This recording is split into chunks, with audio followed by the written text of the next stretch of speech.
Hi everyone, and welcome back to my channel. Today I'll be talking about some my top 5 iPad iOS features that technically nobody's really talking about, the stuff that I found that enhance the experience of iPad OS. Now I know that there's a lot of videos out there that's talking about the actual overall system enhancements that's come out obviously through iPad OS, the dock theme and multitasking, all that sort of stuff.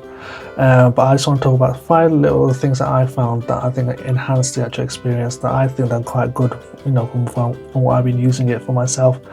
So these are my, like I said, top 5 things that have enhanced it. So let's just get into it. Number 1 is to do with the actual control center itself. It's to do with the actual information that you can get if you just get, if you dig deep into it. It gives you a bit more information about certain things.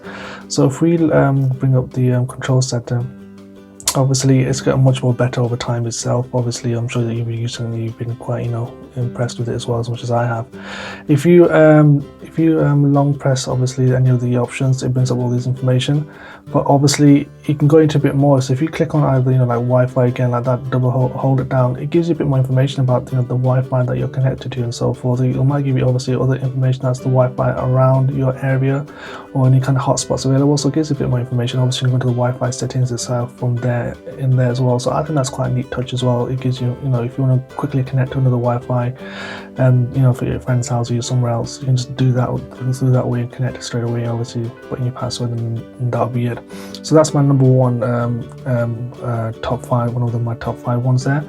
And if you come back out of that, if we go into shortcuts itself, now I know there's a lot of these shortcuts are improving with every release and stuff like that. I mean, I've been using this shortcut quite a bit now. This is the Siri app suggestions. Now obviously I've got that on there already, obviously, but you can add it yourself. I'm sure you know how to do that already.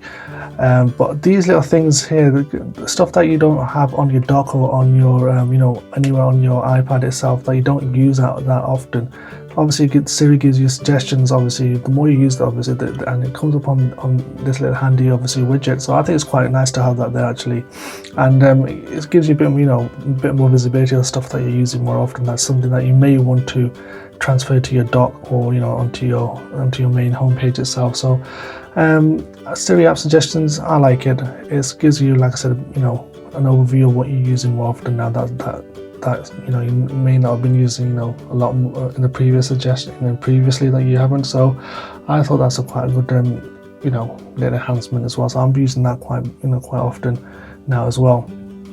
My third one is to do with Siri itself.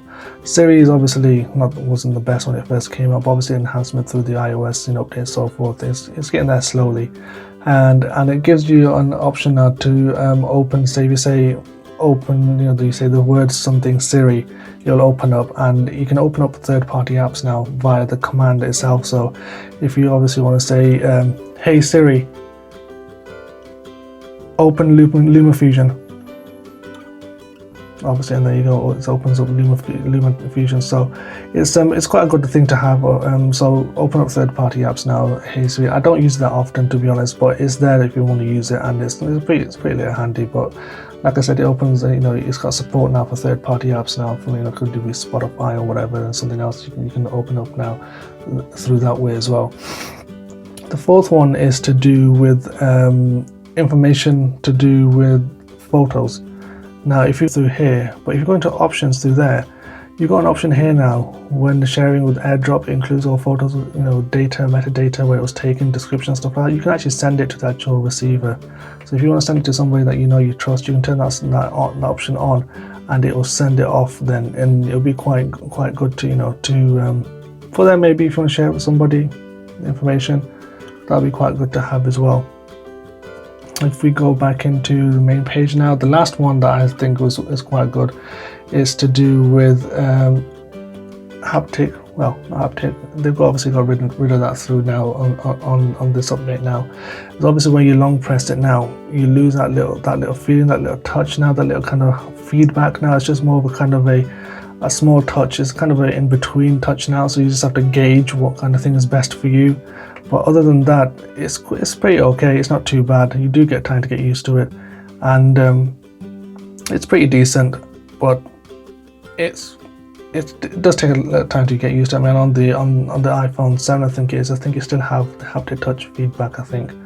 And I was using that the other day, and that's pretty straightforward. You know what's happening when you press it, you know what you're gonna get. With this, you still have to get a little bit used to it. And it's not too bad, but it's fine.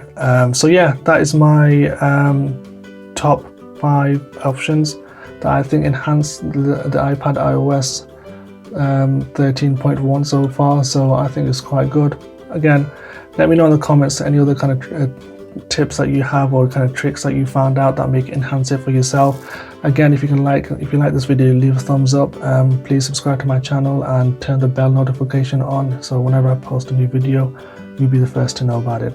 Until then, thank you very much.